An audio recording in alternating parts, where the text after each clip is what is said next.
Okay, ಜಿಂದಾಬಾದ್ ಪ್ರಕರಣದಲ್ಲಿ ಮೊಹಮ್ಮದ್ ಶಫಿ ನಾಶಿಪುಡಿ ಅವ್ರನ್ನ ವಿಚಾರಣೆಗೆ ಪೊಲೀಸ್ನವರು 1 ದಿನ ಕಸ್ಟಡಿಗೆ ತಗೊಂಡಿದ್ದಾರಂತೆ. 4 ದಿನ ಕೇಳಿದ್ರಂತೆ, ಕೋರ್ಟು 1 ದಿನ ಕೊಟ್ಟಿದ್ದಾರೆ. ಇನ್ನಿಬ್ಬರನ್ನ ನ್ಯಾಯಾಂಗ ಬಂಧನಕ್ಕೆ ಕಳಿಸಿದ್ದಾರೆ, ಅಂದರೆ ಜೈಲಿಗೆ.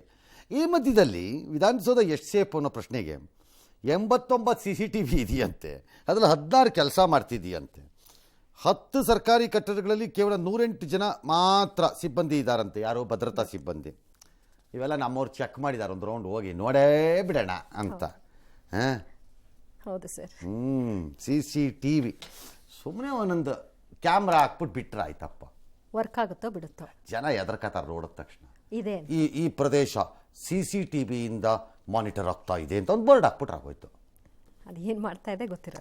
ಈ ಮಧ್ಯೆ FSL ವರದಿ ಯಾಕೆ ಮಾಡ್ತಾ ಇಲ್ಲ ಅಂತ BJPಯವರು ಕೇಳಿದ್ದಾರೆ. ಇನ್ನೇನು ಮಾಡಬೇಕಾಗಿಲ್ಲ, ಕೋರ್ಟಿಗೆ ರಿಮಾಂಡ್ ಹೋಗಿರೋದ್ರಲ್ಲ, ಅದು ಇದ್ದು ಬಿಡುತ್ತದು. ಅದನ್ನೇನು ಇನ್ನು ಮಾಡಬೇಕಾಗಿಲ್ಲ, ಅದನ್ನೇನು ಫಾರ್ಮಲ್ ಆಗಿ ಪ್ರೆಸ್ ನೋಟ್ ಥರ ಕೊಡಬೇಕಾಗಿಲ್ಲ, ಅದನ್ನ ಕೋರ್ಟ್ ಕೊಟ್ಟೋಗಿರುತ್ತದು. ಕೋರ್ಟಿಂದ ತೊಗೋಬೋದು ಯಾರು ಬೇಕಾದ್ರೆ. ನಾಜೀರ್ ರಾಜೀನಾಮೆ ಕೇಳಿದ BJP ಕಾಂಗ್ರೆಸ್ ತಿರುಗೇಟ್ ಕೊಟ್ಟು ಪ್ರತಾಪ್ ಸಿಂಹ ಪಾಸ್ ವಿಚಾರ ಏನು ಅಂತ ಪ್ರಿಯಾಂಕ ಖರ್ಗೆ ಅವರು, ಹೌದಾ? ಆಮೇಲೆ DCM ಲೇವಡಿ ಮಾಡಿದಾರಂತೆ. SDPI ಸಂಸ್ಥೆ ಮಾತ್ರ ಅದೀಗ ಫೇಕ್ ವಿಡಿಯೋ ಅಂತ ಈಗಲೂ ಹೇಳಿದಾರಂತೆ. You can talk whatever you want. ತನಿಖೆ ಆಗ್ತಾ ಇದೆ, ತನಿಖೆ ಇದೆ, FSL ರಿಪೋರ್ಟ್ ಇದೆ. ಇವ್ರು ಹೇಳೋದ ತಕ್ಷಣ ಹಿಂಗಲ್ಲ, ಅವ್ರು ಹೇಳದಿದ್ರೆ ಹಂಗಲ್ಲ. ಅವ್ರ ತೃಪ್ತಿಗೆ ಹೇಳಬೇಕು.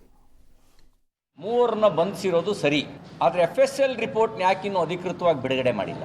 ಮತ್ತು ಬಂಧಿತರು ನಾವು ಅಂದ್ಕೊಂಡಿದ್ವಿ ಯಾರೋ ಚೇಲಾಗಳಿರಬೇಕು ಅಂತ ಅಂದ್ಕೊಂಡಿದ್ವಿ. ಅವ್ರಿಗೆ ರಾಹುಲ್ ಗಾಂಧಿ ಅವ್ರಿಗೂ ಸಂಪರ್ಕ ಇದೆ, ರೀಚ್ ಇದೆ ಅನ್ನೋದು ನಮಗೆ ಗೊತ್ತಿರಲಿಲ್ಲ. ಬಹುಶಃ FSL ವರದಿಯನ್ನು ಅಧಿಕೃತವಾಗಿ ಇನ್ನೂ ಬಿಡುಗಡೆ ಮಾಡಿಲ್ವೇನೋ ಅಂತ ಅನುಮಾನ ನಮಗೆ ಬರ್ತಾ ಇದೆ. ಪ್ರತಾಪ್ ಸಿಂಹ ಅವರು ಪಾಸ್ ಕೊಟ್ಟಿದ್ದಂತೂ ಸತ್ಯನ ಅದು? ಅದ್ರ ಬಗ್ಗೆ ಯಾಕೆ ಚರ್ಚೆ ಮಾಡ್ತಾ ಇಲ್ಲ ಇವರು?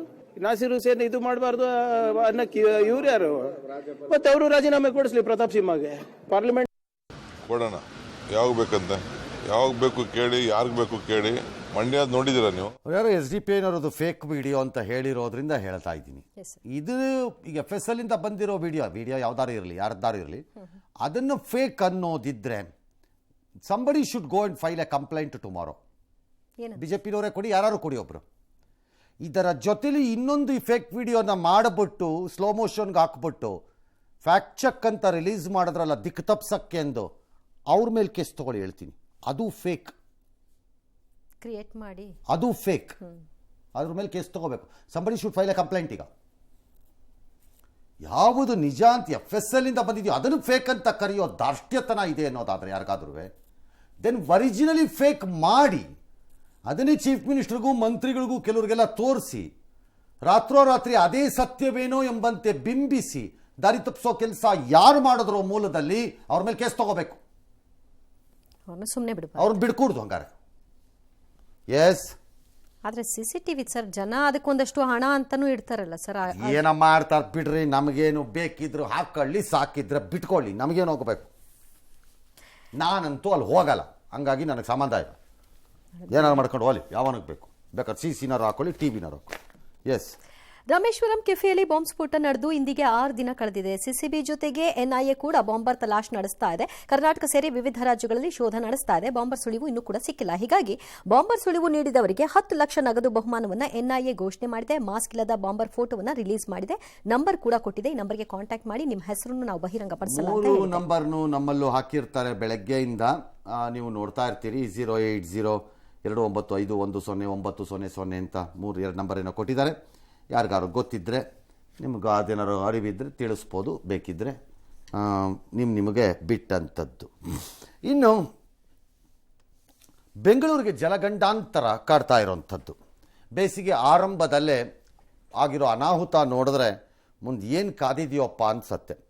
ಗೃಹ ಕಚೇರಿ ಅಷ್ಟೇ ಅಲ್ಲ, ಡಿ ಶಿವಕುಮಾರ್ ಅವ್ರ ಮನೆ ಬೋರ್ವೆಲ್ ಕೂಡ ಬತ್ತೋಗಿದಂತೆ. ಒಳ್ಳೆ ಕಥೆ ಆಯ್ತಲ್ಲ. ಅದಕ್ಕೇನು ಗೊತ್ತಾಗುತ್ತೆ, ಅಲ್ಲಿರೋ ಬೋರ್ವೆಲ್ಲು ಜಳ ಜಳ ಜಳ ಜಳ ಅದೇ ನಾನು DK ಅವ್ರ ಮನೇಲಿದ್ದೀನಪ್ಪ ಅಂದ್ಬಿಟ್ಟು ಅನ್ನೋಕ್ಕಾಗತ್ತೆಯೇ? ನೀರು ಎಲ್ಲ ಕೆಳಗಡೆ ಹೋಗತ್ತೆ, ಅದಕ್ಕೆ ಯಾರೇನು ಮಾಡೋಕ್ಕಾಗತ್ತೆ? ಈಗ ಸರಿ, 3,000 ಬೋರ್ವೆಲ್ ಹೋಗ್ಬಿಟ್ಟಿದೆ. ಅಪಾರ್ಟ್ಮೆಂಟ್ಗಳ ಸ್ಥಿತಿ ನಿಜವಾಗ್ಲೂ ದಾರುಣವಾಗಿ ಹೋಗಿದೆ. ನೀರು ಪೂರೈಸೋಕ್ಕಾಗ್ತಿಲ್ಲ ಹೌಸಿಂಗ್ ಸೊಸೈಟಿಗಳಿಗೆ. ನಾರ್ಮಲ್ ಡೇಸಲ್ಲೇ ಅವ್ರು ಟ್ಯಾಂಕರ್ ತಗೋತಾ ಇದ್ರು. ಈ ಬೇಸಿಗೆ ಬಿರುಸಲು ಇಲ್ದಿದ್ದಾಗಲೇ ಅವ್ರುಗಳು ಟ್ಯಾಂಕರ್ಲಿ ಇದ್ರು. ಕೆಲವರೆಲ್ಲ ಸಾಲ್ತಿರಲಿಲ್ಲ ನೀರು ಅವ್ರಿಗೆ ಅಂದ್ಬಿಟ್ಟು ಟ್ಯಾಂಕರ್ಸ್ ಎಲ್ಲ ಹಾಕಿಸ್ಕೊಳ್ಳೋರು. ಈಗಿನವ್ರ ಕತೆ ಏನು, ಸಿಕ್ಕಾಪಟ್ಟೆ ಸ್ಟ್ರಿಕ್ಟ್ ರೂಲ್ ತಂದುಬಿಟ್ಟಿದ್ದಾರಂತೆ. ಜಾಸ್ತಿ ಯೂಸ್ ಮಾಡಿದ್ರೆ 5,000 ಫೈನ್, 10,000 ಫೈನ್, 20,000 ಫೈನ್ ಅಂತೆಲ್ಲ ತಂದುಬಿಟ್ಟಿದ್ದಾರಂತೆ ರೂಲ್ಸ್ ಎಲ್ಲ. ಕೆಲವರು ಪೂಜೆ ಮಾಡ್ಕೊಂಡಿದ್ದಾರೆ.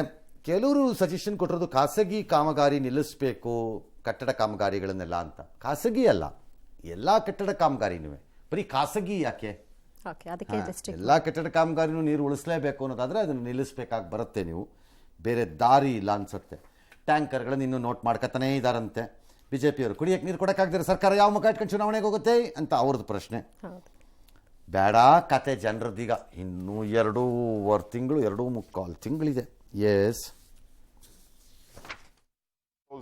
borewells have been dried in Bangalore. We will see that we provide water to very reasonable rate to all the people.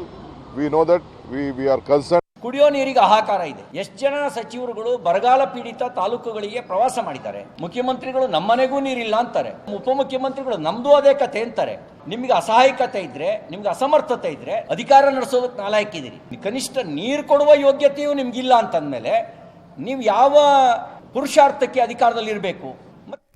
ಸಮರೋಪಾದಿಯಲ್ಲಿ ನೀರನ್ನು ಒದಗಿಸದಿದ್ದರೆ ಸರ್ಕಾರಕ್ಕೆ ಸಾರ್ವಜನಿಕರ ಆಕ್ರೋಶ ಮತ್ತು ಶಾಪದಿಂದ ಮುಕ್ತ ಆಗಕ್ಕಾಗಲ್ಲ. ಬೇಸಿಕ್ ಆಗಿ ಬೇಕಿರೋದನ್ನೇ ಸಿಕ್ಕಿಲ್ಲ ಅಂತ. Somebody will have to sit 24/7 ಇದನ್ನು. ಪಾರ್ಟ್ ಟೈಮ್ ಜಾಬ್ ಮಾಡ್ಕೋಬೇಡಿ DCM ಇದನ್ನು. ಇದು ಸೀರಿಯಸ್ ಮ್ಯಾಟರ್. ಈಗ ಹಿಂಗೆ ಬಂದು ಹೋಗೋ ಸಮಸ್ಯೆ ಸುಮ್ಮನೆ ಪಾರ್ಟ್ ಟೈಮ್ ಮಾಡಿಕೊಂಡು ನನಗೆ ಫ್ರೀ ಇದ್ದಾಗ ಬಂದು BBMP ಮೀಟಿಂಗ್ ಕರಿತೀನಿ ಅಥವಾ ನಾನು ಯಾವಾಗಲೂ ಬಂದಾಗ ಒಂದು ಅದಕ್ಕೆ ಆರ್ಡರ್ಸ್ ಕೊಟ್ಬಿಡ್ತಾ ಇದ್ದೀನಿ ಅಂತಂದ್ರೆ ಹಂಗೆ ವರ್ಕ್ ಆಗಲ್ಲ. You need somebody dedicated. ಈಗ ಅವ್ರ ಕೈಲಿ ಕೋಆರ್ಡಿನೇಟ್ ಮಾಡೋಕ್ಕಾಗಬೇಕು. Could be maybe a good officer also. ಒಬ್ಬರನ್ನ ತಂದು ಎಲ್ಲಿ ಹೆಂಗೆ ಮಾಡ್ಬೋದು ಅಂತ ನೋಡಿ ಮಾಡಬೇಕಾಗತ್ತೆ. I think we are heading for a disaster ಅಂತ ಕಾಣಿಸ್ತಾ ಇದೆ ಯಾಕೋ ಆರಂಭದಲ್ಲೇ ನೋಡಿದ್ರೆ ಸದ್ಯಕ್ಕೆ. ಬೆಂಗಳೂರು ಸೇರಿದಂತೆ ರಾಜ್ಯಾದ್ಯಂತ ತಾಪಮಾನ ಹೆಚ್ಚಾಗ್ತಾ ಇದೆ. ಈ ಬೇಸಿಗೆಯಲ್ಲಿ ಬೆಂಗಳೂರು ನಗರದ ಉಷ್ಣಾಂಶ 2 ಡಿಗ್ರಿ ಸೆಲ್ಸಿಯಸ್ನಷ್ಟು ಹೆಚ್ಚಾಗಬಹುದು ಅಂತ IMD ಹೇಳಿದೆ. ಫೆಬ್ರವರಿಯಲ್ಲಿ ಸರಾಸರಿ ತಾಪಮಾನಕ್ಕಿಂತ 3.6 ಡಿಗ್ರಿ ಉಷ್ಣಾಂಶ ಹೆಚ್ಚಾಗಬಹುದು. ಫೆಬ್ರವರಿಯಲ್ಲಿ ಸರಾಸರಿ ತಾಪಮಾನ 34.5 ಡಿಗ್ರಿ ದಾಖಲಾಗಿದೆ. ನಿನ್ನೆಯಂತೂ ಬೆಂಗಳೂರಿನಲ್ಲಿ ಗರಿಷ್ಠ 36 ಡಿಗ್ರಿ ಸೆಲ್ಸಿಯಸ್ ಉಷ್ಣಾಂಶ ಕಂಡುಬಂದಿದೆ. ಆಲ್ರೈಟ್, ಒಂದು ಕಡೆ ನೀರಿಲ್ಲ, ಇನ್ನೊಂದು ಕಡೆ ತಾಪಮಾನ ಹೀಗೆ. ಅದನ್ನು ಬೀಟ್ ಮಾಡಬೇಕು, ಸೋಲಿಸಬೇಕು, ನೀವು ನೀರೇ ಕುಡಿಬೇಕು. You have to keep yourself hydrated. ಬಿಸಿಲಿನ ಕಾಲದಲ್ಲಿ ದೇಹಕ್ಕೆ ಬೇಕಾಗಿದ್ದು ಬಹುದೊಡ್ಡ ಅವಶ್ಯವಾಗಿರುವಂತಹ ಖನಿಜ ಯಾವುದು ಅಂದರೆ ನೀರು. ನೀರು ಬೇಕು, ಊಟ ಸೇರಲ್ಲ ಈ ದಗೆಗೆ. ನೀರು ಕುಡಿಬೇಕು, ಹೈಡ್ರೇಟ್ ಆಗಬೇಕು, ಕೇರ್ಫುಲ್. ಬಿಸಿಲಿನ ಜೊತೆಯಲ್ಲಿ ಬರ್ಬೋದಾದ ಕೆಲವು ಇನ್ನಿತರ ಚರ್ಮ ಸಂಬಂಧಿತ ಪ್ರಾಬ್ಲಮ್ಗಳು ಇವೆಲ್ಲ ಬರಬಹುದು ವಿಪರೀತ ಬಿಸಿಲಲ್ಲಿ. ಹುಷಾರಾಗಿರಿ. ಸಾಧ್ಯ ಆದರೆ ಆ ಪೀಕ್ ಪೀರಿಯಡ್ ಆಫ್ ಹೀಟ್ ಏನಿದೆ, ವಿಚ್ ಈಸ್ ಸಮ್ವೇರ್ ಬಿಟ್ವೀನ್ 12ರಿಂದ 4 ಗಂಟೆ, 12ರಿಂದ 3:30, ಆ ಟೈಮ್ನಲ್ಲಿ ಸಾಧ್ಯ ಆದಷ್ಟು ತಲೆಗೆ ಯಾವುದೇ ಪ್ರೊಟೆಕ್ಷನ್ ಇಲ್ಲದೆ ಮತ್ತೊಂದಿಲ್ಲದೆ ಓಡಾಡಲೇಬೇಕಾದ್ರೂ ಓಡಾಡಿ, ಇದ್ರೆ ಓಡಾಡೋದನ್ನ ನಿಲ್ಲಿಸಿ. ಅವಾಯ್ಡ್ ಮಾಡೋದು ಬೆಟರ್. ಇದನ್ನು ನೀವು ಪಾಲನೆ ಮಾಡ್ಕೊಳ್ಳಿ ಅಷ್ಟೇ.